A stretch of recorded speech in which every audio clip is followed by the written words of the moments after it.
بسم الله الرحمن الرحيم. السلام عليكم ورحمة الله وبركاته. الحمد لله رب العالمين، والصلاة والسلام على أشرف الأنبياء والمرسلين وعلى آله وصحبه أجمعين، أما بعد. اللهم علمنا ما ينفعنا وانفعنا بما علمتنا وزدنا علما يا رب العالمين. Akhwati rahimani wa rahimakunallahu jami'an. Alhamdulillah, kita bersyukur dan memuji kepada Allah Subhanahu wa ta'ala yang sampai saat ini Allah Subhanahu wa ta'ala masih memberikan kita hidayahnya, rahmatnya, taufiknya, serta nikmat-nikmatnya yang lain yang begitu banyak, hingga pada kesempatan pagi hari yang baik ini kita bisa mengawali pembelajaran kita di pelajaran akhlak. Alhamdulillah. Kaif halukunna jami'an?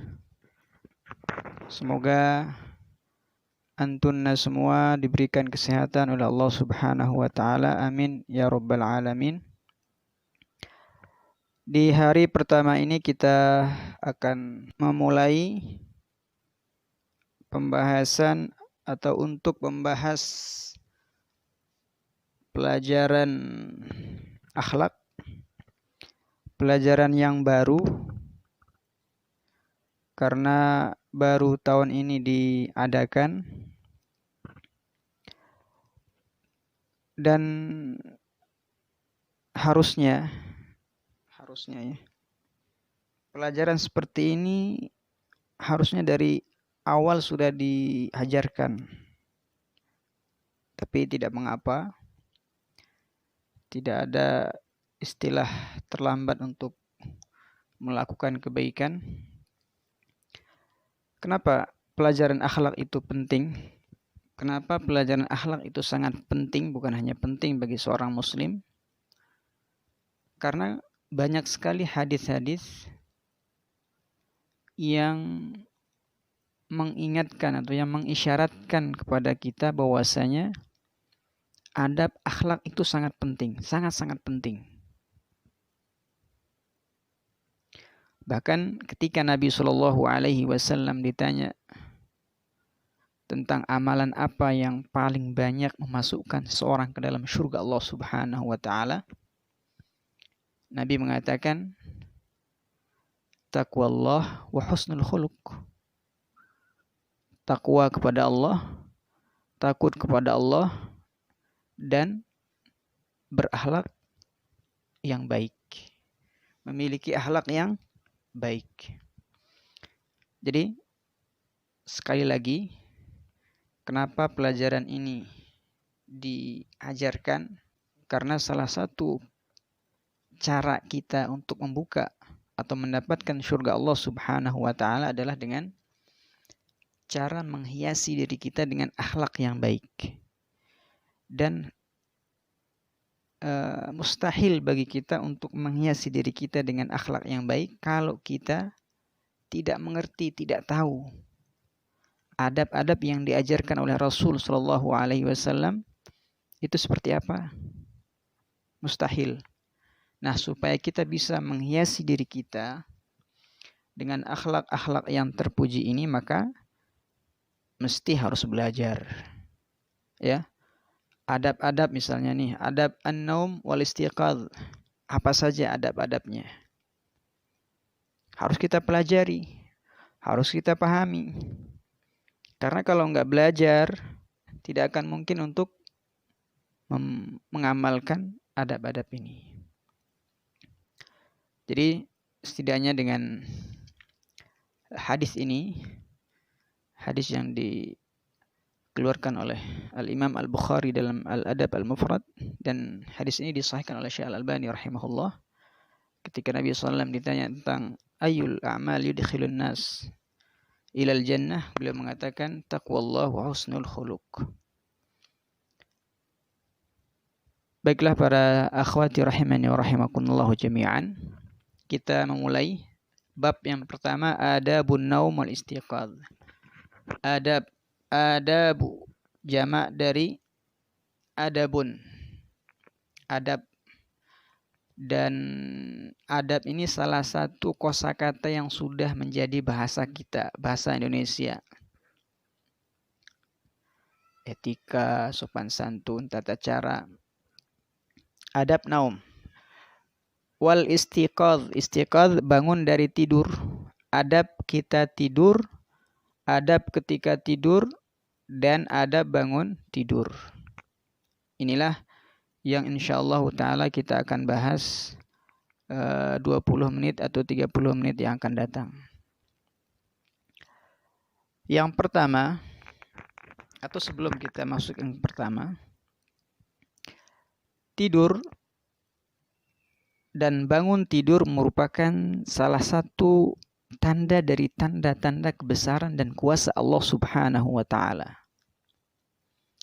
Karena ketika seorang sedang tidur, itu ruhnya diangkat oleh Allah Subhanahu wa ta'ala. Dan tatkala ia bangun, ruh tersebut artinya dikembalikan lagi oleh Allah Subhanahu wa ta'ala. Begitulah gambaran keadaan kelak pada hari kiamat. Allah Subhanahu wa ta'ala akan membangkitkan semua hamba-hambanya, tidak hanya dari kalangan manusia, semua makhluk yang pernah hidup di muka bumi ini, Allah Subhanahu wa ta'ala akan bangkitkan dari kuburan mereka. Untuk apa? Untuk mempertanggungjawabkan semua perbuatan yang telah mereka lakukan di dunia ini. Jadi, kalau Allah Subhanahu wa ta'ala sanggup menghidupkan kita kembali setelah kita tidur, ya, maka Allah Subhanahu wa ta'ala juga sangat mampu untuk membangkitkan makhluk-makhluknya kelak di hari kiamat, kelak di hari kebangkitan. Berbeda dengan orang-orang kafir. Bagi mereka, hidup setelah mati itu adalah hal yang mustahil. Bagi mereka, hidup di dunia setelah meninggal udah selesai masalah. Karena bagi mereka bagaimana mungkin, ya, orang sudah menjadi tulang belulang, sudah dimakan tanah, kemudian bisa hidup lagi. Kata mereka enggak logis. Akhwati fillahi rahimani wa rahimakumullahu jami'an. Tidur dan bangun dari tidur, terdapat beberapa adab yang perlu kita perhatikan, yang perlu kita cermati, khususnya bagi para penuntut ilmu atau para santriwati. Mempelajari adab seperti ini dan juga ilmu syariah yang lain tidak cukup hanya dijadikan sebagai pengetahuan, ya. Kita belajar adab tidak cukup hanya dijadikan sebatas pengetahuan. Tapi yang lebih penting dari itu adalah diamalkan. Karena itu, setelah mengetahui adab-adab tidur ini, kita harus berusaha untuk mempraktikkan adab per adab yang ada di bab ini semampu kita, ya, dengan terus berusaha dan minta kepada Allah Subhanahu wa ta'ala agar diberikan kemudahan untuk mengamalkan adab-adab ini, agar tidur kita mendatangkan pahala, agar tidur kita mendatangkan manfaat, ya, baik di dunia ataupun di akhirat. Yang pertama, silakan dilihat kitabnya halaman 6. Adabun naumi wal istiqadz. Yang pertama, muhasabatun nafsi qablan naum. Diharokati silakan, muhasabatu an-nafsi qablan naumi. Apa arti muhasabah? Muhasabah juga satu kosakata yang tidak asing bagi telinga kita karena sering kita dengar. Kita harus bermuhasabah. Muhasabah itu apa? Mengoreksi diri. Kalau bahasa orang itu apa? Mengintrospeksi diri. qablan naum, sebelum kita tidur. Jadi salah satu adab yang perlu kita perhatikan adalah sebelum kita tidur hendaknya kita menghitung-hitung, ya, mengoreksi diri kita, mengoreksi amalan yang pernah kita lakukan di siang harinya. Itu yang pertama. Oke, kita lanjut. Fayustahabbu lil muslimi an yuhasiba nafsahu qubailan naumi amma badara minha min a'malin khilala naharihi. Yustahabbu artinya apa? Dianjurkan lil muslim, untuk seorang muslim, an yuhasib. Yuhasib itu mengintrospeksi nafsahu, dirinya sendiri, kubail, sesaat sebelum an-naum, sebelum tidur, amma badara minha, apa-apa yang dia lakukan, min a'malin,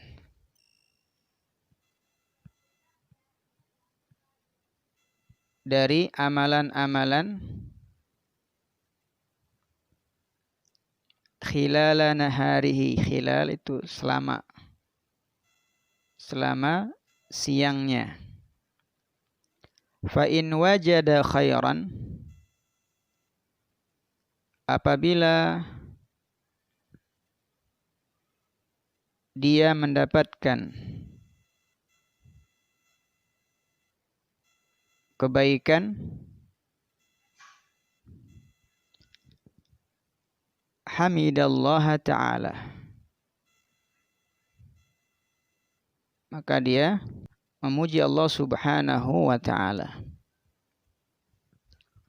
Artinya ketika dia mengoreksi perbuatan dari pagi sampai dia mau tidur, dia mendapatkan ternyata amalan-amalan dari pagi sampai dia mau tidur itu adalah kebaikan semua, gitu ya, ketaatan semua, maka bersyukurlah kepada Allah subhanahu wa ta'ala. Wa in wajada ghaira dzalik, tetapi kalau misalnya dia mendapatkan bukan kebaikan, dia mendapatkan ternyata dia merendahkan temannya, atau dia ingat bahwasanya jam 10 tadi dia pernah berkata kotor kepada temannya atau membuli, ya, temannya, istaghfara, maka hendaknya kita istighfar, meminta ampun, bertaubat kepada Allah subhanahu wa ta'ala, wa anab, dan kembali kepada Allah, wa badara ila taubah, dan segera untuk bertaubat dari perbuatan tersebut. Ya,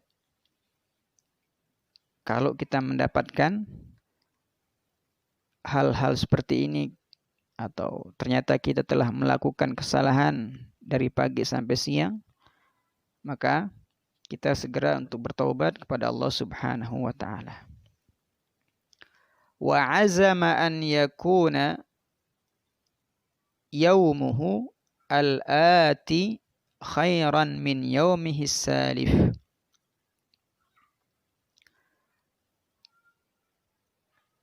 Dan azam, apa azama itu? Azama ya'zimu, bertekad. Bertekad kuat. Dan bertekad kuat agar harinya, yaumuhu al-ati, ya, hari esoknya, dan bertekad kuat untuk hari esoknya lebih baik, khairan, min yaumihis salib, dari hari yang kemarin, dengan izin Allah Subhanahu wa taala. Ini yang pertama ya. Hendaknya kita sebelum tidur mengingat-ingat kembali apa yang telah kita lakukan selama sehari, dari pagi sampai mau kita tidur. Itu yang pertama. Yang kedua, an-naumu mubakkiran. Tidur mubakkir itu apa? Lebih awal. Jam 8, setengah 9 misalnya. Atau jam 9 lah. Itu termasuk tidur di awal malam. Inilah salah satu adab yang perlu dicermati oleh setiap muslim, setiap muslimah. Jangan sampai kita bergadang ya.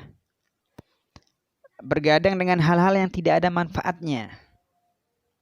Jangan sampai seperti itu. Ya, seperti main game online misalnya sampai tengah malam, atau main medsos sampai larut malam, atau melihat film-film misalnya film Korea ya, dan yang semisalnya. Ini semua adalah perbuatan amalan yang tidak ada manfaatnya. Perilaku seperti ini hanyalah membuang-buang waktu kita. Padahal harus kita ingat dengan baik-baik ya.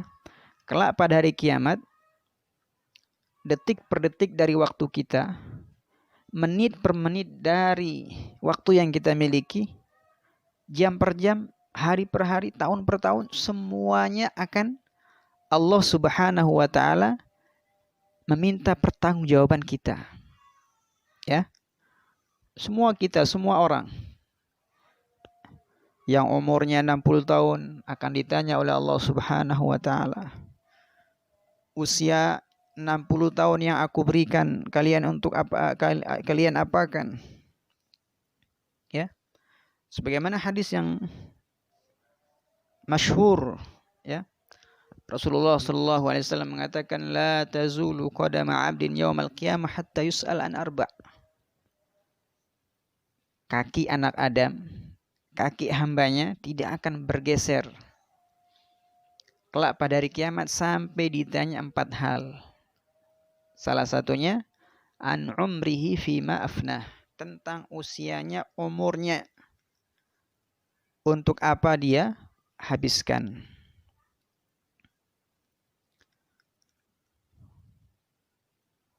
Karena itu kita di dunia ini bebas ya, melakukan semua apa yang kita inginkan, bebas.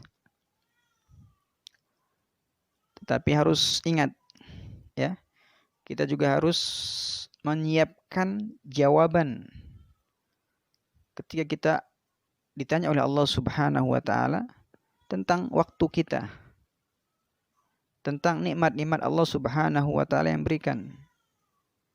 Jadi apapun yang dikerjakan oleh seorang muslim itu bebas ya. Tapi kelak di hari kiamat Allah akan minta pertanggungjawaban mereka. Kalau mereka manfaatkan dengan hal-hal yang baik, maka Allah berikan ganjaran surganya. Tapi kalau sebaliknya, maka tidak ada tempat kembali lagi kecuali api neraka Allah Subhanahu wa taala. Nas'alullaha as-salamah. An-naum al-mubakkir. Mana dalilnya bahwasanya kita sebagai seorang muslim agar tidur lebih awal?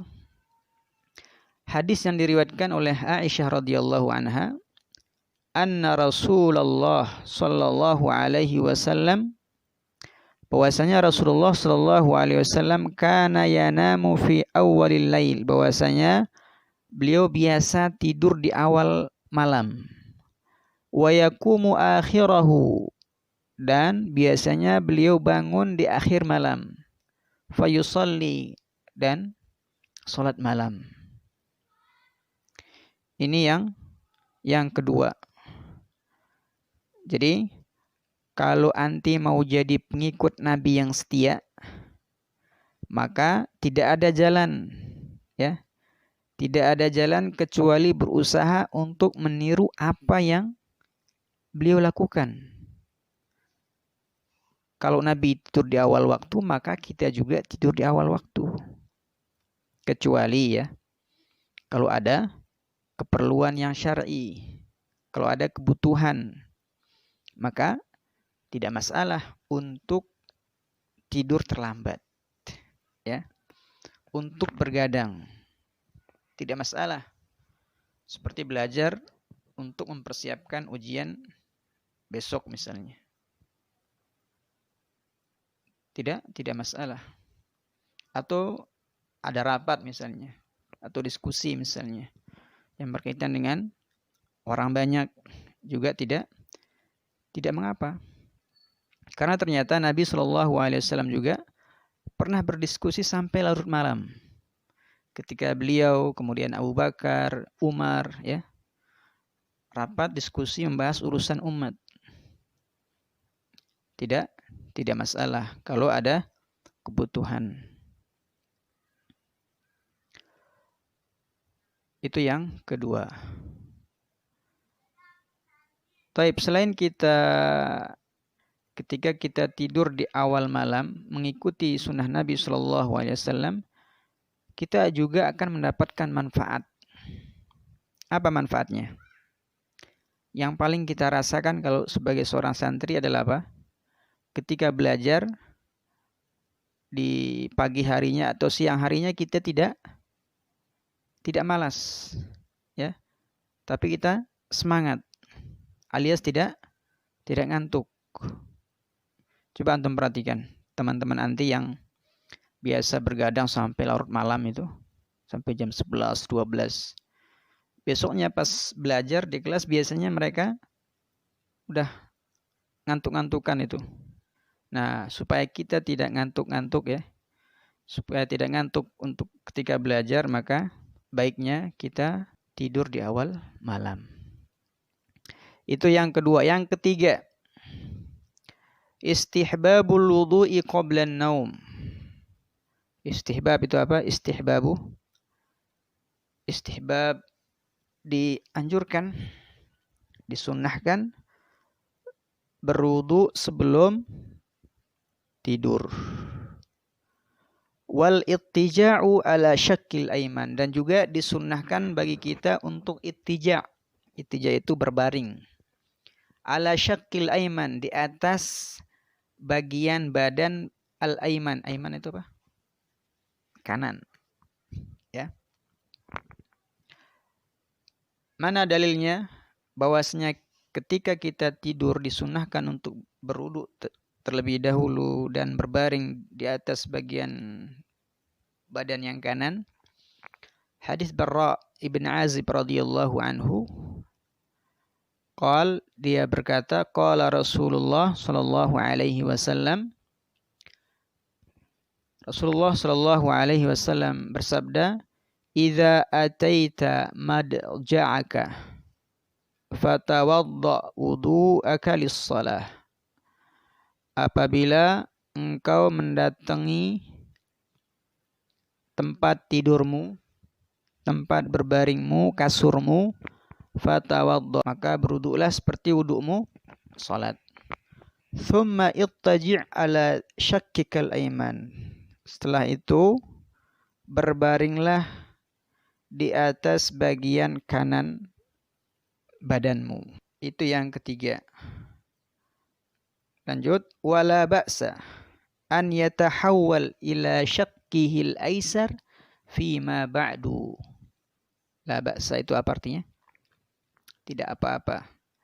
An yatahawwal itu berpindah dari kanan ila syakkihil aisar, ke bagian badan yang kiri. Ya. Kalau di awal nih mau tidur, kita sunahnya menghadap atau tidur berbaring di atas bagian badan kita yang kanan. Tetapi kalau sudah tertidur misalnya, ya, maka tidak masalah, tidak mengapa ya, kita beralih ke bagian kiri. Jadi tidak mengapa. Itu yang ketiga. Kemudian yang keempat, istihbabu nafdil firash. Dianjurkan untuk nafadha, yanfudu itu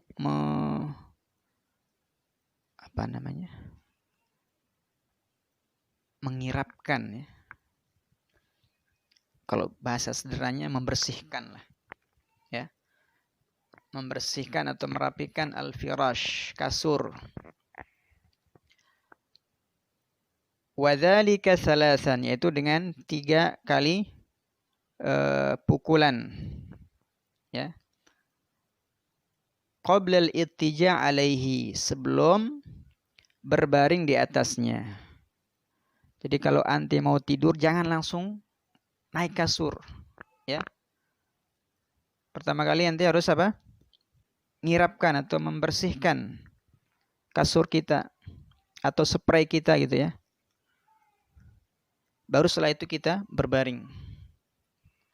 Li hadisi Abi Hurairah, berdasarkan hadis Abu Hurairah radhiyallahu taala anhu, bahwasanya Rasulullah sallallahu alaihi wasallam qaal, bahwasanya Rasulullah SAW bersabda, "Idza awa ahadukum ila firashihi, apabila salah satu dari kalian akan menempati ranjangnya, maka falyanfud firashahu, maka hendaknya ia mengirapkan atau membersihkan kasurnya atau spraynya,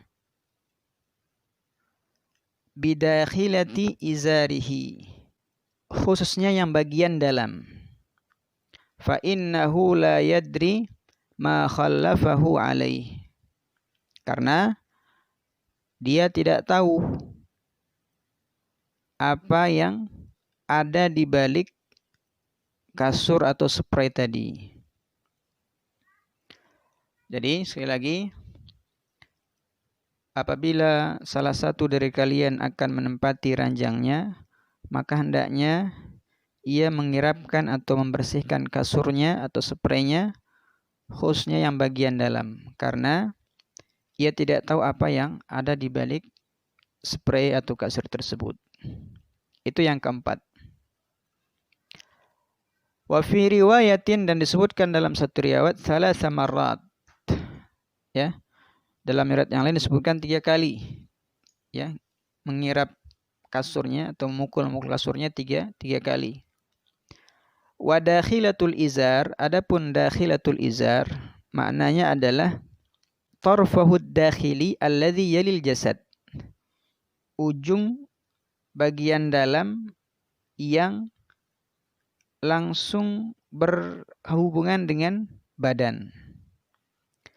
Di torfu, ujung pakaian ya, ujung selimut atau ujung spray yang langsung nempel dengan anggota badan kita. Itu yang keempat. Jadi intinya sebelum kita tidur hendaknya kita membersihkan atau memukul-mukul ya kasur kita, spray kita, supaya kalau ada misalnya hal-hal yang membahayakan bisa kita singkirkan terlebih dahulu.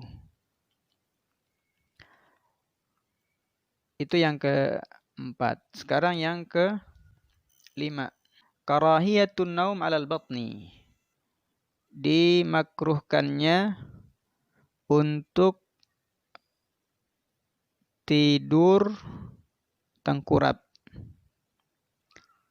Tidak boleh bagi seorang muslim, muslimah tidur dengan cara tengkurap. Hal ini dilarang berdasarkan hadis yang diriwayatkan oleh Abu Dzar radhiyallahu taala anhu. Kata beliau, marra bi an-nabiyyu sallallahu alaihi wasallam. Suatu hari Nabi Shallallahu Alaihi Wasallam melewatiku. Wa ana muttaji'un, dan ketika itu saya sedang tidur tengkurap. Farakadani birijlihi, kemudian beliau pun rakadha itu mendorong. Beliau pun mendorong saya dengan kakinya. Waqal, dan beliau bersabda, ya Junaidib, wahai Junaidib. Junaidib itu nama asli Abu Dzar, ya. Hadhihi daj'atu ahlin nar. Innama hadhihi daj'atu ahlin nar. Ini kata Nabi SAW, wahai Junaidib, tidur seperti ini hanyalah model tidurnya penduduk neraka. Akhwati fillah rahimani wa rahimakumullah. Dari hadis ini kita melihat kesungguhan Nabi SAW untuk membimbing sahabat dan umatnya agar mengamalkan amalan-amalan yang baik. Untuk apa? Supaya dia dicintai oleh Allah Subhanahu wa Ta'ala. Nabi SAW juga begitu semangat untuk menjelaskan perbuatan-perbuatan yang tidak layak untuk dikerjakan oleh seorang muslim. Untuk apa? Agar tidak dimurkai oleh Allah Subhanahu wa Ta'ala. Dan salah satu amalan yang tidak boleh dilakukan oleh seorang muslim adalah tidur dengan tengkurap. Kenapa tidur dengan tengkurap itu tidak dibolehkan?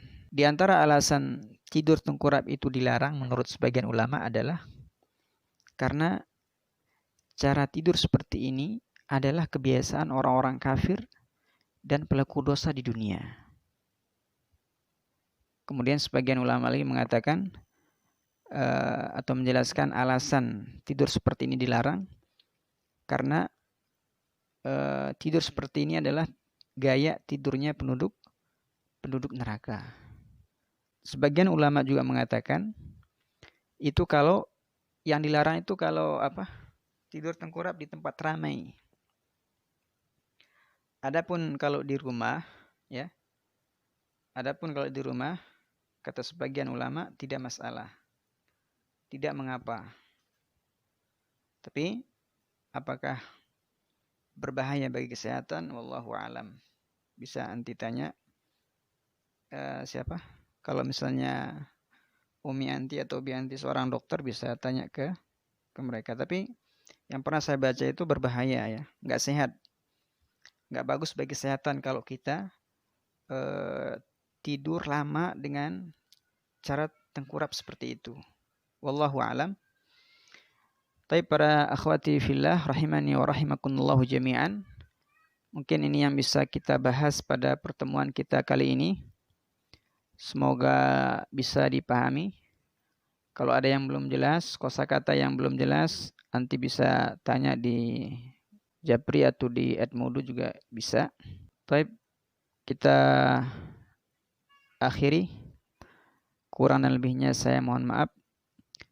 Subhanakallahumma bihamdik, asyhadu an la ilaha illa anta, astaghfiruka wa atubu ilaik. Wassalamualaikum warahmatullahi wabarakatuh.